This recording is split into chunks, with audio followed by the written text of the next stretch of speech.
বজায় রেখে শান্তিপূর্ণ বসবাস করার জন্য, অবস্থান করার জন্য। আমি আশা করি যে সে মহান যে শিক্ষা তোমরা শিক্ষিত হয়েছে, শিক্ষা নিয়ে তোমরা মানবিক মূল্যবোধ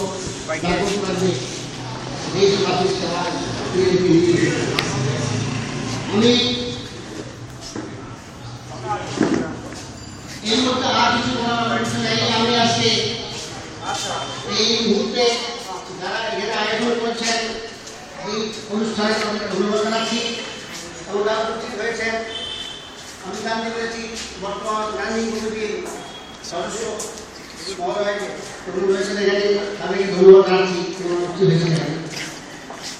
আমি